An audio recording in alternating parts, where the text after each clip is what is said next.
What would you do if saving one innocent life meant facing your own demons? In the unforgiving Arizona desert of 1880, where the line between right and wrong was as blurred as the horizon, one man's choice would change everything.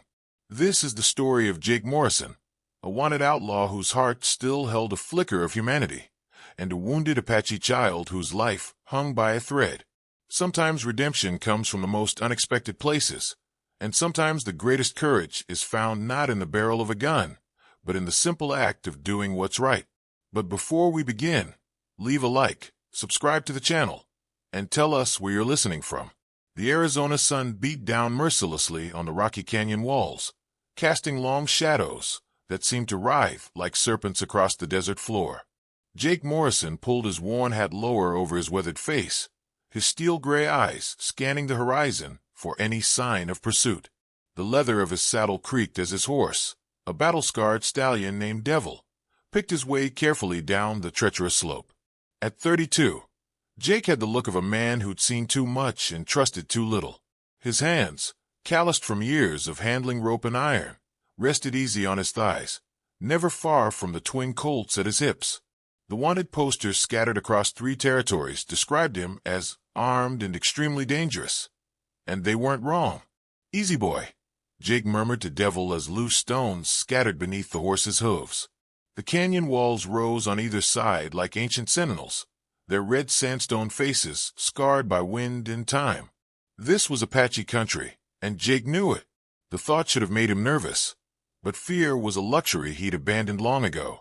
The sound reached him first, a low moaning that seemed to echo off the canyon walls. Jake's hand instinctively moved to his gun, his body tensing in the saddle. Devil's ears pricked forward, sensing his rider's alertness. The moan came again, weaker this time, and Jake realized it wasn't the wind. Following the sound around a bend in the canyon, Jake's breath caught in his throat.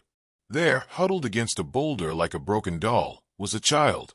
The boy couldn't have been more than 10 years old, his small frame dressed in the traditional clothing of the Apache, buckskin leggings, and a cotton shirt now torn and stained with blood.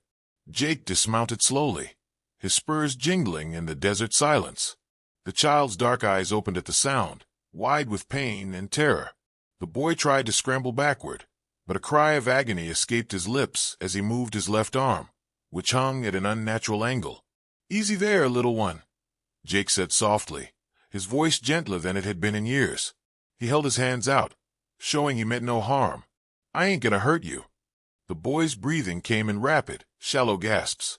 His young face was streaked with dust and tears, and a deep gash across his forehead had left dried blood matted in his black hair. But it was his eyes that struck Jake. They held a depth of suffering no child should ever know.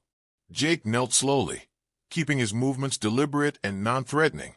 He'd spent enough time in Apache territory to know that this child's people were often viewed as enemies by his own kind. The irony wasn't lost on him. Here he was, a wanted man, finding another soul society had deemed unworthy of care. "What happened to you, boy?" Jake asked, though he suspected he already knew. The signs were all there. The torn clothing, the injuries, the way the child had been abandoned in this desolate place. Likely another raid by the cavalry, or perhaps bounty hunters, looking for Apache scalps to sell. The child spoke in his native tongue, words Jake didn't understand but could feel the pain in. The boy's good arm pointed weakly toward the mouth of the canyon, where smoke still rose in thin wisps against the blue sky. Jake's jaw tightened. He'd seen the aftermath of raids before, had even participated in some, back when his conscience was buried deeper than it was now. The child had probably been left for dead, another casualty in the endless cycle of violence that plagued the territory. "Well, I'll be damned," Jake muttered, running a hand through his graying hair. He looked down at the injured boy, then back toward the smoke on the horizon. Every instinct told him to ride on, to leave this complication behind. He was a wanted man with a price on his head, and taking in an Apache child would only make him more of a target. But those eyes, those dark, pain-filled eyes, wouldn't let him go. Jake pulled his canteen from his saddlebag and offered it to the boy. "Drink," he said, miming the action. The child hesitated, then reached out with his good hand, accepting the water gratefully. As the boy drank, Jake examined his injuries more closely. The broken arm was the worst of it, but there were other cuts and bruises that spoke of a violent encounter. The child would need proper medical attention, but the nearest town was Tombstone, and that was 3 days' hard ride through dangerous territory. "What's your name, boy?" Jake asked, knowing the child probably wouldn't understand. But the boy surprised him, his voice barely above a whisper. "Ayana," he said, the Apache word clear despite his pain. Jake nodded slowly. He didn't know what the name meant, but it sounded strong, proud, qualities this child would need if he was going to survive. The sun was beginning to sink lower in the sky, painting the canyon walls in shades of gold and crimson. Soon it would be dark, and the desert at night was no place for a wounded child. Jake made his decision, though it went against every survival instinct he developed over the years. "All right, Ayana," he said, his voice carrying a conviction he hadn't felt in years. "Looks like you and me are going to be travel companions for a while." As Jake carefully lifted the injured boy and settled him on Devil's saddle, he couldn't shake the feeling that this moment was changing him in ways he couldn't yet understand. The outlaw Jake Morrison had spent years running from the law, from his past, from any semblance of responsibility. But looking down at this wounded child who had no one else in the world, Jake felt something stir in his chest, something he'd thought was dead and buried long ago. The desert wind picked up, carrying with it the scent of sage and distant rain. As they rode deeper into the canyon, Jake couldn't know that this act of unexpected mercy would set in motion events that would challenge everything he thought he knew about right and wrong, about redemption and second chances. Behind them, the smoke from the destroyed Apache camp continued to rise into the darkening sky, a reminder of the violence that had brought them together. Ahead lay an uncertain path, fraught with danger and difficult choices. But for the first time in years, Jake Morrison was riding towards something instead of running away. The flickering flames of Jake's small campfire cast dancing shadows on the canyon walls as night settled over the Arizona desert like a heavy blanket. He'd found a sheltered alcove deep in the rocks, protected from the wind and hidden from prying eyes. Ayana lay on Jake's bedroll, his small frame swallowed by the rough wool blanket. Jake had done what he could for the boy's injuries, using strips torn from his own shirt to fashion a crude sling for the broken arm. The gash on Ayana's forehead had been cleaned and bandaged, though Jake worried about infection. The child drifted in and out of sleep, sometimes muttering words in Apache that Jake couldn't understand but felt in his bones, words of pain, of loss, of fear. "Easy there, boy," Jake murmured, dampening a cloth with precious water from his canteen to cool the fever that had begun to burn in Ayana's small body. "You're safe now." But even as he spoke the words, Jake wondered if they were true. He was a wanted man carrying a wounded Apache child through territory where both of them were considered enemies by different groups. The cavalry would shoot the boy on sight, and the Apache might not look kindly on one of their own being cared for by a white outlaw. The sound of hoofbeats echoing off the canyon walls froze Jake's blood. He quickly smothered the fire and drew his Colt, listening intently. 3 horses, maybe 4, moving at a steady pace, but not in any hurry. They were tracking someone, probably him. "Ayana," Jake whispered urgently, gently shaking the boy's good shoulder. The child's eyes fluttered open, unfocused with pain and fever. "We got company coming. You need to stay quiet, you understand? Quiet." The boy nodded weakly, his dark eyes showing he understood the danger even through his haze of pain. Jake crept to the edge of their hidden camp, peering out into the moonlit canyon. The riders were closer now, and he could make out their silhouettes against the pale rock walls. 4 men, armed and moving with the purpose of experienced trackers. Jake's heart sank as he recognized the lead rider, Marshal Tom Bradley, a man who'd been hunting Jake for the better part of 2 years. "Trail's fresher here," Bradley's voice carried clearly in the thin desert air. "He can't be more than a few hours ahead." Jake cursed silently.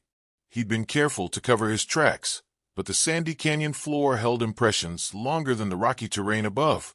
And now, with Ayana slowing them down, outrunning Bradley's posse would be nearly impossible. One of the other riders, a thin man with a scraggly beard, spat into the dust. "What I don't understand is why Morrison came this way. This is Apache country. Ain't no sense in it." Maybe that's exactly why, Bradley replied, his voice grim. Man like Morrison, he's got a price on his head from here to California. Maybe he figures the Apache are the lesser of two evils. Jake watched as the posse continued past their hiding spot, but he knew they'd be back. Bradley was too good a tracker to miss the signs for long. The marshal would find where Jake had stopped, where he tended to Ayanna, and then he'd start searching every crevice and hiding spot in the area. Returning to the wounded boy, Jake found Ayanna watching him with those dark, knowing eyes. Despite his fever, the child seemed to understand their predicament.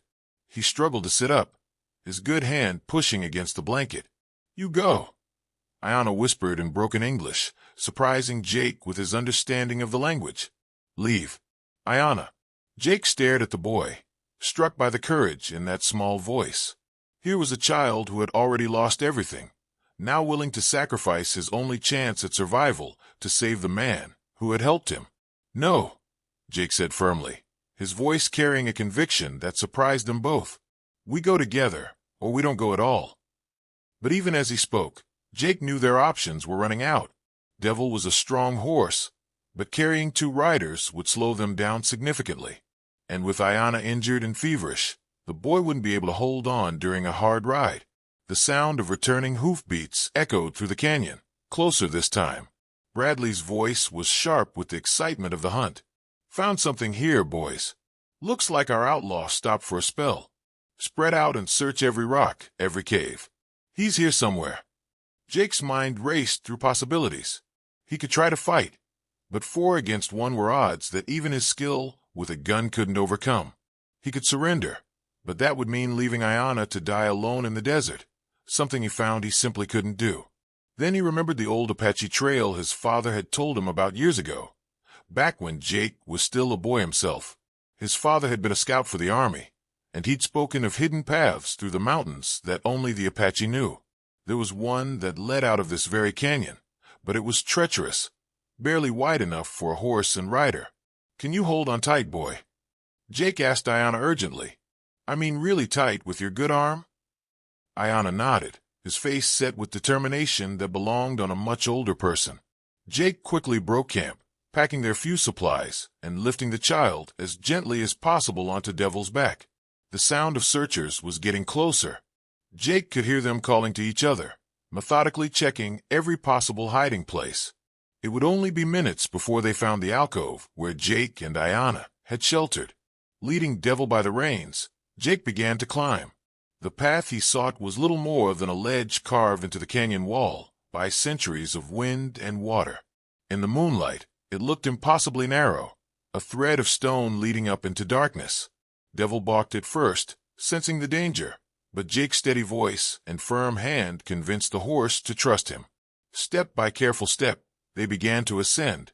Ayanna clung to the saddle horn with his good arm, his small body pressed close to Devil's neck. Below them, a shout went up. One of Bradley's men had found their abandoned campsite. "Fresh ashes here," the man called. "They were here not 20 minutes ago."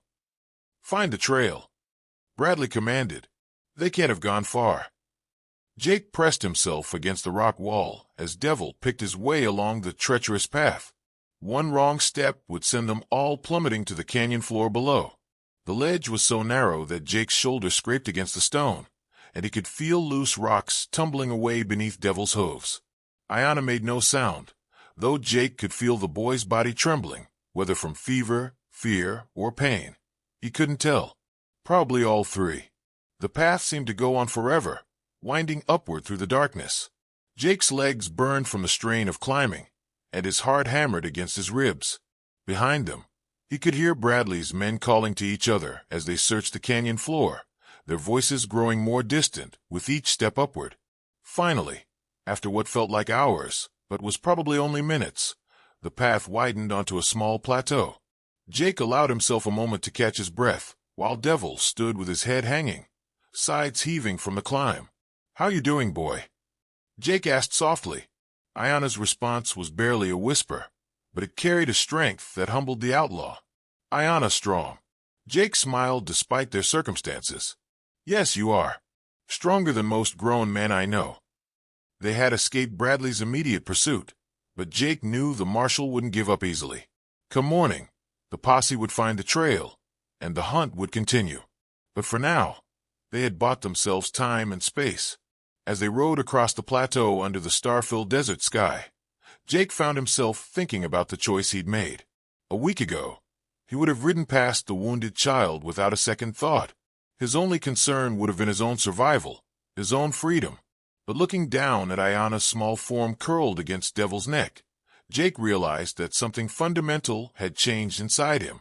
The boy's courage, his willingness to sacrifice himself for Jake's safety, had awakened something the outlaw had thought was long dead, a sense of responsibility for someone other than himself. The desert stretched out before them, vast and unforgiving. Somewhere out there lay the town of Tombstone, with its doctor and its supplies. But between here and there were 3 days of hard travel through territory controlled by Apache warriors who would kill Jake without hesitation, and army patrols who would shoot Ayana on sight. Jake pulled his hat down lower and urged Devil forward. Whatever lay ahead, they would face it together. The outlaw and the Apache child, 2 outcasts finding an unlikely kinship in a world that wanted them both dead. Behind them, the sound of Bradley's search party grew fainter with each step. But Jake knew the marshal would be back on their trail come morning. The hunt was far from over. The morning sun painted the desert landscape in shades of gold and amber as Jake and Ayana made their way across the rolling hills beyond the canyon. The boy's fever had broken during the night, but he remained weak, clinging to Devil's saddle with determination that both impressed and worried Jake. They had been riding for 2 days since escaping Bradley's posse, surviving on carefully rationed water and the few supplies Jake carried in his saddlebags. Ayana had spoken little, but Jake had begun to understand some of the boy's gestures and expressions. There was an intelligence in those dark eyes that reminded Jake of himself at that age, quick to assess danger, slow to trust. Water, Ayana said softly, the English word carefully pronounced. It was one of several words Jake had been teaching him, along with safe, danger, and friend. Jake nodded and pulled Devil to a stop beside a cluster of barrel cacti. He'd learned this trick from an old prospector years ago, how to extract water from the desert plants when streams ran dry. Using his knife, he carefully cut into the flesh of the largest cactus, showing Ayana how to collect the precious liquid. Bitter, Ayana said after tasting the cactus water, his face scrunching up in distaste. Jake chuckled, the first genuine laugh he'd had in months. Bitter, but it'll keep us alive. Sometimes that's all we can ask for, boy. As they prepared to resume their journey, the sound of approaching horses froze them both. But these weren't the measured hoofbeats of Bradley's posse. These riders moved with the fluid grace of men born to the saddle, their horses' unshod hooves whisper quiet on the sandy ground. Jake's hand moved instinctively to his gun, but Ayana caught his wrist with surprising strength. The boy's eyes were wide, not with fear, but with recognition. Apache, Ayana whispered, then spoke rapidly in his own language, his voice carrying a mixture of hope and uncertainty. 3 riders materialized from behind a low ridge, their horses seeming to flow like water over the desert terrain. They were Apache warriors, their faces painted for war, their weapons held ready, but not immediately threatening. Jake recognized the look in their eyes, the same wariness he'd seen in Ayana's face when they first met. The lead warrior, a man perhaps Jake's own age with a scar running from his left temple to his jaw, spoke sharply to Ayana in Apache. The boy responded, his voice gaining strength as he spoke in his native tongue. Jake couldn't understand the words, but he could hear the emotion in them, pain, loss, and something that sounded like pleading. The scarred warrior's eyes never left Jake's face as Ayana spoke. When the boy finished, there was a long moment of tense silence. Jake could feel the weight of judgment in that stare, knowing that his life and Ayana's both hung in the balance. Finally, the warrior spoke in heavily accented English. "You are Jake Morrison, the one they call Ghost Rider." Jake's surprise must have shown on his face, because the warrior's mouth curved in what might have been a smile. "Your reputation reaches even into the sacred mountains, white man. They say you are a killer, a thief, a man without honor." "They say a lot of things," Jake replied carefully, his hand still resting near his gun. Some of them might even be true. The warrior studied him for another long moment. The boy tells me you saved his life, that you chose to help him when your own people would have left him to die. Jake glanced at Ayanna, who was watching the exchange with anxious eyes. He needed help. Wasn't much choice in it. There's always a choice, the warrior said. You could have ridden past. You could have left him when the soldiers came hunting you. But you did not. One of the other warriors, younger than the leader, spoke angrily in Apache. Jake caught the word white eye, and several others that didn't sound friendly. The scarred warrior raised his hand, silencing the younger man with a sharp gesture. My nephew thinks we should kill you and take the boy, the leader continued matter-of-factly. He has seen too much death at the hands of your kind. His heart is full of anger. Jake nodded slowly. Can't say I blame him. Your people have had plenty of reason to hate mine. The honesty in Jake's response seemed to surprise the Apache leader. He tilted his head, studying the outlaw with new interest. What is your name? Jake asked. I am called Nailnish, the warrior replied. This boy is my sister's son. We thought him dead when the soldiers came. Jake felt a chill run down his spine. These weren't just random Apache warriors. They were Ayanna's family, come looking for him. The boy spoke again in Apache, his voice urgent and pleading. Nailnish listened intently, his expression growing more thoughtful with each word. The boy asks me to spare your life, Nailnish said finally. He says you are not like other white men, that you have honor. I'm not sure about that, Jake replied honestly, but I know I couldn't leave him to die. Nailnish dismounted and approached them slowly. Up close, Jake could see that the Apache leader was older than he'd first appeared, with threads of silver in his black hair and lines around his eyes that spoke of many difficult decisions. Show me his injuries, Nailnish commanded. Jake helped Ayanna down from Devil's Back, supporting the boy as Nailnish examined the makeshift splint and bandages. The Apache leader's touch was gentle but thorough, his experienced hands checking for signs of infection or improper healing. You have done well, Nailnish admitted grudgingly. The arm will heal straight, and the fever has passed. A medicine man could do no better with what you had. Jake felt an unexpected flush of pride at the praise. He's a tough kid, tougher than most grown men I've known.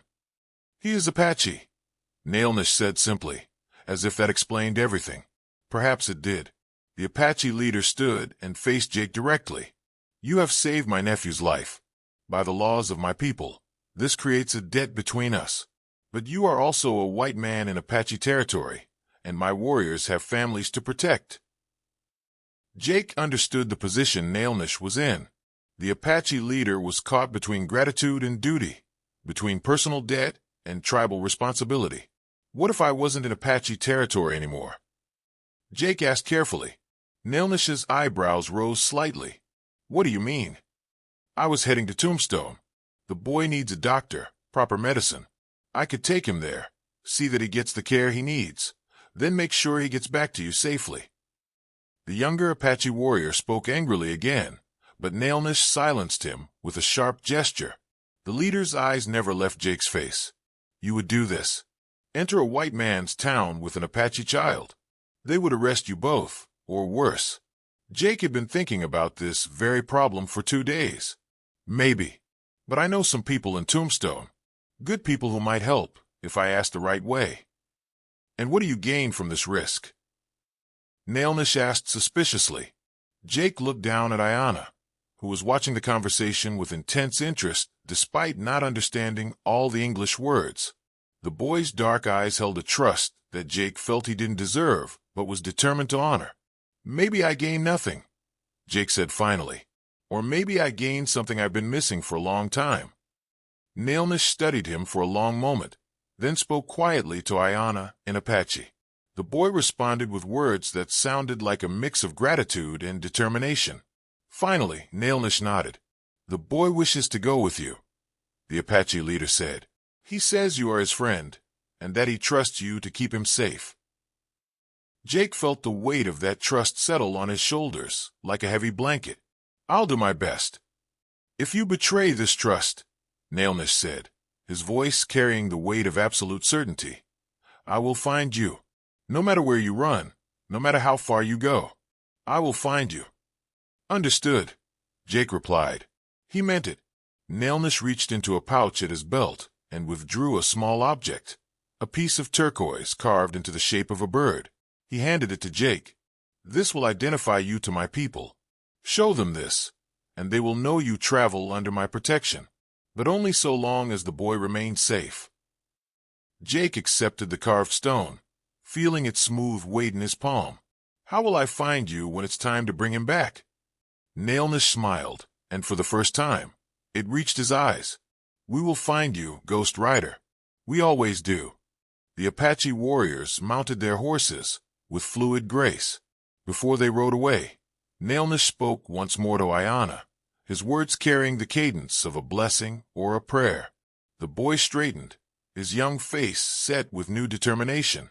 As the Apache warriors disappeared back into the desert landscape as silently as they had arrived, Jake helped Ayanna back onto Devil's back. The boy seemed stronger now, his reunion with his uncle having given him new energy. "Your uncle is a good man," Jake said as they resumed their journey toward Tombstone. "Nailnish is strong," Ayanna replied in careful English. "He teaches me to be strong too." Jake nodded, understanding more than the boy probably realized. They were both caught between two worlds now. Jake had crossed a line by helping Ayanna, and the boy had entered Jake's world by accepting his help. Neither of them could go back to who they had been before their paths crossed in that canyon. The desert stretched out before them, vast and unforgiving as ever. But now Jake felt the weight of responsibility, of purpose, in a way he hadn't experienced in years. He had given his word to Nailnish, and more importantly, he had given it to himself. He would see this through, no matter what it cost him. Behind them, dust devils danced across the landscape, erasing their trail and carrying their story into the endless desert sky. Ahead lay Tombstone, with its dangers and possibilities. Between them rode two unlikely companions, bound together by circumstance, but choosing to stay together by trust. The town of Tombstone sprawled before them like a fever dream made of wood and canvas, its buildings shimmering in the afternoon heat. Jake pulled Devil to a halt on the ridge overlooking the settlement, his weathered hand shading his eyes as he studied the streets below. Somewhere down there was help for Ayanna, and probably a noose for himself. The boy had grown steadily stronger during their final day of travel, his broken arm healing well in the splint Jake had fashioned. But Jake could see the pain that still lingered in those dark eyes, a pain that went deeper than physical injury. Ayanna had lost his family, his home, everything he'd known. All he had left was an outlaw who was beginning to question everything he believed about himself. "Big town," Ayanna observed, his English improving daily through necessity and Jake's patient teaching. "Biggest in the territory," Jake agreed, "and probably the most dangerous for both of us." They had discussed this moment during their journey. Jake had explained the risks, that Apache children were often shot on sight in white settlements, that his own face was known to every lawman and bounty hunter in the territory. But they had also talked about the possibilities. Doc Holliday, despite his reputation as a gambler and gunfighter, was still a dentist and had some medical knowledge. More importantly, there was Sarah Mackenzie. Sarah ran the town's only school and had been known to take in strays of all kinds. She was also the only person in Tombstone who might remember Jake Morrison before he became an outlaw, back when he was just a scared 17-year-old boy trying to make an honest living. "You remember what we talked about?" Jake asked as they began their descent toward town. Ayanna nodded solemnly. "I am your nephew. Half-breed. Mother was Apache, father was white trader. Both dead now." The story was plausible enough, and it might buy them some acceptance in a town that had seen its share of mixed-blood families. More importantly, it would explain Ayanna's presence without immediately marking him as a wild Apache. They rode into Tombstone as the afternoon shadows began to lengthen. The main street bustled with activity, miners heading to the saloons after their shifts, merchants hawking their wares, and the ever-present sound of hammers and saws as the town continued to grow. Jake kept his hat pulled low and avoided eye contact, but he could feel the weight of curious stares. "Uncle Jake," Ayanna said quietly, using the cover story they'd rehearsed. "My arm hurts." "I know, boy. We're gonna get you fixed up real soon." Jake guided Devil through the dusty streets, his memory leading him toward the small schoolhouse on the town's quieter eastern edge. Sarah Mackenzie had been teaching there for 3 years now, ever since her husband died in a mining accident. She was one of the few people in Tombstone who believed in second chances. The schoolhouse was a modest wooden building with a small bell tower and windows that caught the afternoon light. Jake could see children inside, their voices carrying through the open door as they recited their lessons. For a moment, he hesitated. What right did he have to bring danger to this place of learning and innocence? But Ayanna shifted in the saddle, and Jake heard the small sound of pain the boy tried to suppress. Whatever his own sins, this child deserved better than to suffer for them. Jake dismounted and helped Ayanna down, noting how the boy favored his injured arm. They approached the schoolhouse just as the final bell rang, and children began streaming out, their laughter and chatter filling the air. Several of them stared curiously at Ayanna, taking in his Apache features and the careful way he held his arm. Sarah Mackenzie appeared in the doorway, her auburn hair slightly disheveled from a day of teaching. She was in her early 30s, with kind green eyes and a no-nonsense demeanor that commanded respect from even the roughest miners' children. When she saw Jake, her expression went through a series of rapid changes: surprise, recognition, concern, and finally, a careful wariness. "Jacob Morrison," she said quietly, using his full name in a way that brought back memories of his youth. "I heard you were dead." "Not yet, Sarah, though it's been a close thing a time or two." Her eyes moved to Ayanna, taking in the boy's injuries and the trust in his gaze as he stayed close to Jake's side. "And who is this young man?" "This is my nephew, Ayanna. He's had some troubles. His arm's broken, and he needs proper medical attention." Sarah studied them both for a long moment. Jake could see her mind working, probably piecing together at least part of the truth from the evidence before her.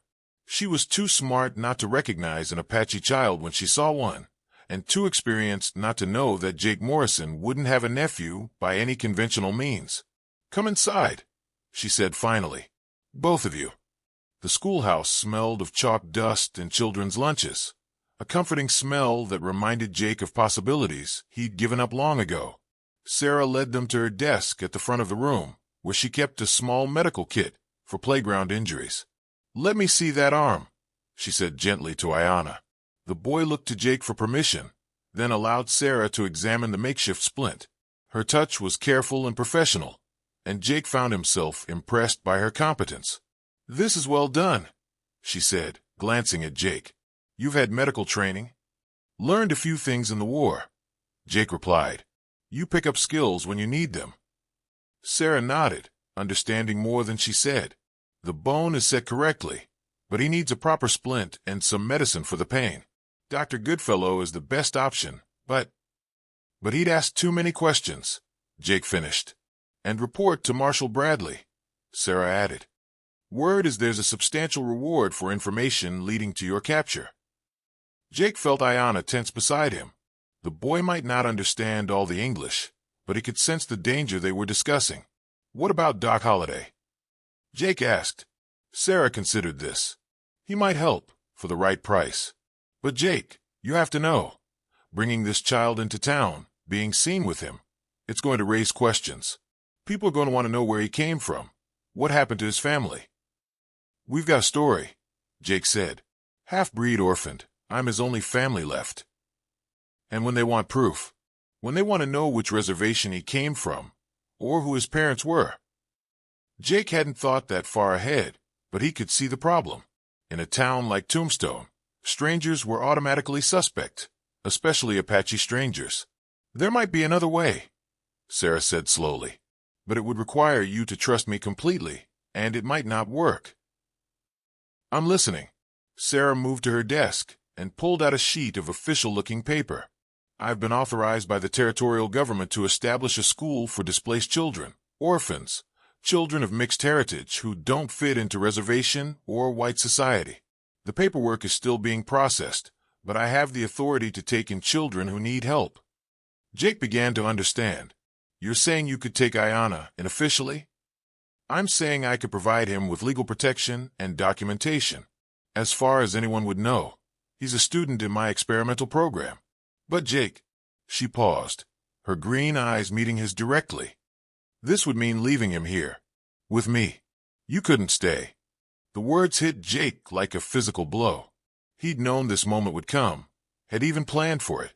But hearing it said aloud, seeing the hope and fear warring in Ayanna's eyes as the boy began to understand what was being discussed, made it real in a way he hadn't expected. "It's a good plan," Ayanna said quietly in his careful English. "But Uncle Jake stay too." Sarah's expression softened as she looked at the boy. "Your uncle can't stay here, Ayanna. There are men looking for him, dangerous men. If he stays, they'll come here, and that could put you and the other children in danger." Jake knelt beside Ayanna's chair, his weathered hands gentle on the boy's shoulders. "She's right, son. This is the best chance for you to have a real life, a safe life. You can learn to read and write, maybe become a teacher yourself someday." "But you are my friend," Ayanna said, his voice thick with emotion. "Who will teach me English words? Who will tell me stories of the desert?" Jake felt his throat tighten. In the span of a few days, this Apache child had become more family to him than anyone he'd known in years. The boy's courage, his trust, his quiet wisdom, they had changed something fundamental in Jake's heart. "I'll always be your friend," Jake said, "but friends sometimes have to do hard things to keep each other safe." The sound of horses approaching made them all freeze. Sarah moved quickly to the window, her face pale as she peered through the glass. "Marshal Bradley," she whispered. "For men, all armed. They're checking the saloons and boarding houses." Jake's hand moved instinctively to his gun. "How long before they think to check the school?" "Not long," Sarah admitted, "but there's a root cellar beneath the building. You could hide there until—" "No." Jake's voice was firm. "I won't bring trouble to your door, Sarah. You've done enough already." He stood and moved to the window, studying the marshal's methodical search pattern. Bradley was being thorough, but he was also being predictable. Jake had been evading lawmen for years. He knew their habits, their thinking. "There's a back way out of town," Jake said, more to himself than to the others. "Through the cemetery, then up into the hills. If I can make it to my horse." "And leave the boy?" Sarah asked. Jake looked at Ayanna, seeing the acceptance in those dark eyes. The child understood what was happening, understood that Jake was choosing his safety over his own freedom. It was a choice that would haunt the outlaw, but it was also the first truly selfless decision he'd made in years. "You'll take care of him?" Jake asked Sarah. "With my life," she promised. Jake knelt again beside Ayanna, pulling the carved turquoise bird from his pocket, the token Nailnish had given him. "This is yours now," he said, pressing it into the boy's good hand. "When you're older, when you're ready, you can use it to find your Uncle Nailnish again. But for now, you stay here and learn everything Miss Sarah can teach you." Ayanna's fingers closed around the turquoise bird. "I will not forget Uncle Jake. And I won't forget you, boy. Not ever." Jake stood and turned to Sarah. "There's something else you need to know. His real name is Ayanna, and he has family, Apache family, who love him. When he's old enough to choose, he should know he can go back to them if he wants." Sarah nodded solemnly. "I understand." The sound of boots on wooden steps made them all turn toward the door. Marshal Bradley's voice carried clearly through the thin walls. "Ma'am, I'm looking for a wanted man named Jake Morrison. Tall gray eyes, probably traveling with a horse named Devil. You seen anyone matching that description?" Sarah looked at Jake, her eyes asking a silent question. Jake nodded once, then moved quickly toward the back door. But before he could reach it, Ayanna spoke. "Uncle Jake." Jake turned back, seeing the boy standing despite his injured arm, his young face set with determination. "Thank you," Ayanna said in clear English, "for everything." Jake felt tears, threatened for the first time in years. "Thank you, boy, for showing me what it means to be human again." He slipped out the back door, just as Sarah opened the front door to greet Marshal Bradley. Jake could hear her voice, calm and professional, as she explained that she'd been teaching all afternoon and hadn't seen any strangers. Moving carefully through the shadows, Jake made his way toward the cemetery, where he'd left Devil hidden among the headstones. The irony wasn't lost on him. A man who'd spent years running from death, finding sanctuary among the graves of the dead. Behind him, he could hear Bradley questioning Sarah, could hear the marshal's frustration as he realized his quarry had slipped away again. But Jake also heard something else, the sound of children's laughter from a schoolhouse, and among it, a voice he recognized. Ayanna, already beginning to find his place in this new world. Jake reached Devil and swung into the saddle, his heart heavy with loss, but also strangely light with something he'd almost forgotten, hope. As he rode away from Tombstone, he carried with him the image of Ayanna's face, the boy's courage, and the knowledge that sometimes the most important victories were the ones where you chose to lose. The desert stretched out before him, vast and unforgiving as always. But now Jake Morrison rode with purpose, not just running from his past, but moving toward a future where his choices might mean something more than just survival. Behind him, in a small schoolhouse in Tombstone, an Apache child was learning that the world held more possibilities than he'd ever imagined. And somewhere in the sacred mountains, Nailnish would sense that his nephew was safe, protected by the honor of an outlaw who had found his way back to being a man. The sun was setting as Jake rode into the desert, painting the sky in shades of gold and crimson. For the first time in years, he wasn't running from something. He was riding toward the possibility of redemption, carrying with him the gift an Apache child had given him, the chance to be better than he'd been.